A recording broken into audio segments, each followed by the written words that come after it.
તો ઓઝોન એક પૃથ્વી ઉપરનું જે આવરણ છે, વાતાવરણ હવાનું, એમાં ઉપરનું સ્તર છે, પૃથ્વીથી ઊંચાઈએ ત્યાં એક ઓઝોનનું પડ આવેલું છે. એ શેનું બનેલું છે, કેવી રીતે એનું નિર્માણ થાય પેલા એ જોઈ લઈએ. આખું ઓઝોન શું છે, અને પછી આપણને ખરેખર ઓઝોનનું પડ છે ને એ આપણે સજીવો માટે એક રક્ષણનું કામ કરે છે. વરસાદ આવતો એમાંથી કેમ છત્રી રાખીએ, છાંટો આપણા ઉપર ન પડે. એમાં સૂર્યપ્રકાશમાંથી આવતા ઝેરી અલ્ટ્રાવાયોલેટ કિરણો છે એ આપણા સુધી જો પહોંચે તો આપણા શરીરમાં અનેક રોગો થાય. અને ન પહોંચવા દે એના માટે આપણા માટે કુદરતે બનાવેલું છે ઓઝોનનું પડ. પૃથ્વીના ઉપરના આવરણમાં જોઈ ઓઝોનનું પડ કેવી રીતે બને, શું છે એ જો. ઓઝોન કેવી રીતે નિર્માણ થાય છે, પેલા તો પડ કેવી રીતે બનેલું છે એને બનાવવા માટે એનું પેલા તો સૂત્ર જોઈ લઈએ રાસાયણિક રીતે. ઓઝોન ઓક્સિજનનું સૂત્ર શું છે, ઓક્સિજનની પેલા તો સંજ્ઞા હું ઓ, હું બોલું બરાબર સમજો.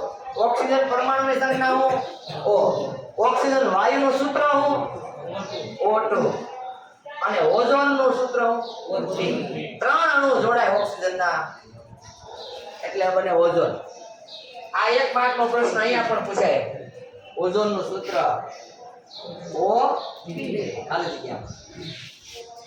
ઓઝોન વાતાવરણમાં સ્ટ્રેટોસ્ફિયર, વાતાવરણનું જે ઉપલું પડ છે ને એને સ્ટ્રેટોસ્ફિયર કહેવાય. શું કહેવાય? સ્ટ્રેટોસ્ફિયર, હોમોસ્ફિયર એવા ભૂગોળમાં તમારે આવશે. ઓઝોનના વાતાવરણમાં સ્ટ્રેટોસ્ફિયર જે આવરણ છે એમાં આવેલું છે આ ઓઝોનનું પડ. અને એક માર્કનો પણ આ પણ પ્રશ્ન પૂછાય. વાતાવરણમાં કઈ જગ્યાએ આવેલું છે? સ્ટ્રેટોસ્ફિયરમાં. ક્યાં આવેલું છે? સ્ટ્રેટોસ્ફિયર. ઓક્સિજનના અણુ પર અલ્ટ્રાવાયોલેટ વિકિરણોની અસરથી ઓઝોન બને છે. અલ્ટ્રાવાયોલેટ કિરણો O2 નું વિઘટન કરે. પેલા જો અલ્ટ્રાવાયોલેટ કિરણો જો બરાબર સમજવા જેવું છે. સૂર્યમાંથી આવતા અલ્ટ્રાવાયોલેટ કિરણો પેલા ઓક્સિજનનું વિઘટન કરનાર. કોનું? ઓક્સિજન એટલે કોણ? O2. વિઘટન થવું એટલે શું કરવું? છૂટવું પડે. બરાબર સમજો. પહેલો ટોપિક છે અલ્ટ્રાવાયોલેટ કિરણો ઓક્સિજનનું વિઘટન કરી અને એના ખાલી પરમાણુ બનાવી નાખે એટલે O બની જાય. આપણી ભાષામાં ઓક્સિજનનો O બની જાય. O2 માંથી એવું O પરમાણુ, કેટલા પરમાણુ બની ગયા? O2 માંથી કેટલા પરમાણુ છૂટા પડે? 2. કોણ વિઘટન કરે? અલ્ટ્રાવાયોલેટ કિરણો. એક જ રીત અલ્ટ્રાવાયોલેટ કિરણો O2 નું વિઘટન કરી O2 પરમાણુ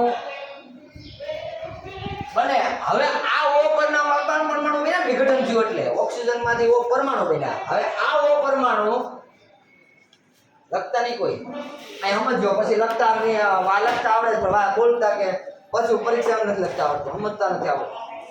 ઓક્સિજન પરમાણુ પાછું O2 સાથે જોડાય છે. હવામાં O2 તો છે જ. માનો કે તમને એક ઉદાહરણ આપું, એક ઓક્સિજનનું વિઘટન કર્યું એટલે આ 2 O પરમાણુ બન્યા. હવે આ O પરમાણુ હજી વાતાવરણમાં ઓક્સિજન O2 છે ને એને સંયોજ થઈ જાય, પાછા એને સંયોજ જોડાય છે. O પરમાણુ વિઘટન કરેલા પીડા છે એ O2 સાથે જોડાય છે એટલે શું બને? O છે હેલો. પેલા O2 માંથી શું બને? O. ઈ પાછું કોની હારે જોડાય? O2 સાથે. બીજા O2 જોઈએ ઓક્સિજન હવામાં તો છે ઈ O2 સાથે જોડાય O3 બને. અને આ રાસાયણિક સમીકરણ સ્વરૂપે આપ્યું છે. O2 નું વિઘટન થયું એટલે હું બન્યા 2 O.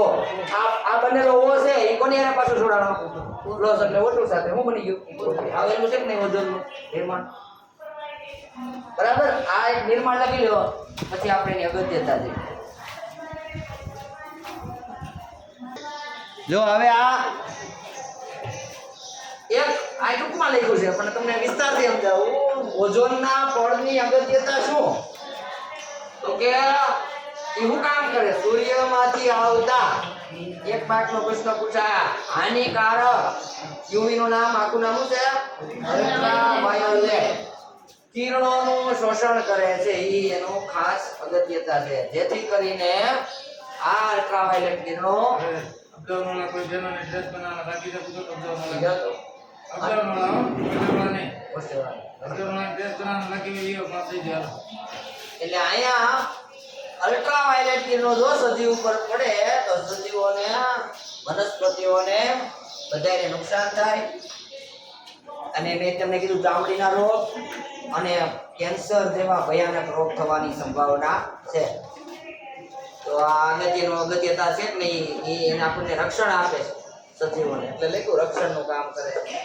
આમાં નથી લખ્યું પણ હું તમને કહું છું. એક માર્કનો પ્રશ્ન એ પણ પૂછાય કે ઓઝોન વાયુ છે અથવા ખાલી જગ્યાનું આવરણ છે એ સજીવોને રક્ષણનું કામ કરે તો એ છે ઓઝોનનું. હવે આ ઓઝોનના સ્તરમાં મોટા પ્રમાણમાં ઘટાડાની ઘટનાને ઓઝોનનું ગર્ત એટલે ખાડો કહેવાય.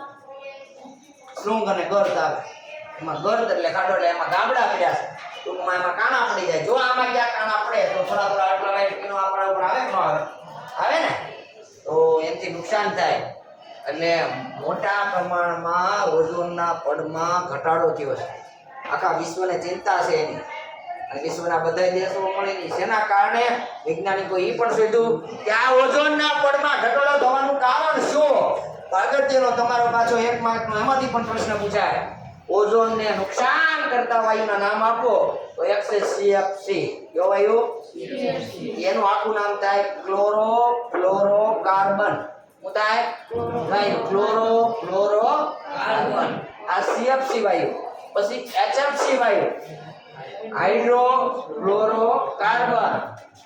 આ નાઇટ્રોજન ઓક્સાઇડ, NO એટલે નાઇટ્રોજન મોનોક્સાઇડ, અને CO2 એટલે ક્લોરીન વાયુ. અને આ જે CFC વાયુ છે ને એનું ખાસ તમને કહી દઉં. CFC વાયુ તમને કઈ વાતાવરણમાં શેનાથી આવે? આ CFC વાયુ હવામાં આવે તો એ નુકસાન કરે ને. તો CFC વાયુ ક્યાં હોય? તો કે આપણા મોટા ભાગના આપણા પૃથ્વી ઉપર વસતા જે લોકો ફ્રીજ, રેફ્રિજરેટર, એસી એ બધા જે ઉપયોગ કરીએ છીએ એના જે મેં તમને પેલી કીધું હતું પેલું હોય ને, શું હોય એસી નીચે શું કહેવાય? એસી ને ફ્રીજમાં જે ઠંડુ રાખવાનું કુલિંગ કરવાનું કામ કરતું હોય કમ્પ્રેસર. કીધું હતું કમ્પ્રેસર. એ કમ્પ્રેસરમાં આ વાયુ હોય CFC. હવે બોલો લીકેજ થઈ ગયું, આપણું ફ્રીજ કામ કરતું બંધ થઈ ગયું, CFC વાયુમાં લીકેજ થઈ ગયું હોય. અને ભંગારમાં જ્યાં જૂના ફ્રીજ ને એસી જાય તૂટે તો આ CFC વાયુ કઈ હું ઘેરે કોઈ સંગ્રહ કરી રાખે કે લાવો મારી પાસે તેની ભંડો નહીં. એ ક્યાં જાય CFC વાયુ? જે જૂના તૂટે ફ્રીજ ને આ તે જેમ નવા લેવાય એમ જૂના તૂટતા છે ને, હે? અથવા તો કોઈ નવી લીકેજ થાય તો CFC વાયુ ક્યાં મળી જાય? હવામાં. અને એ કોને નુકસાન કરે? ઓઝોનના પડને. કોને? ઉપર વાતાવરણમાં જાય ને એ ઓઝોનના પડમાં ગાબડા પડે, અને ઓઝોન ઉપર તૂટે એટલે આપણને આનાથી નુકસાન થાય. અને આ UNEP છે ને, યુનાઇટેડ નેશનલ એન્વાયરમેન્ટ પ્રોગ્રામ છે એક આખો વિશ્વ લેવલનો, રાષ્ટ્ર લેવલનો, નેશનલ એટલે રાષ્ટ્ર લેવલનો પ્રોગ્રામ છે. એમાં ચિંતા એની વ્યક્ત કરવામાં આવી, બરાબર, એના હિસાબે.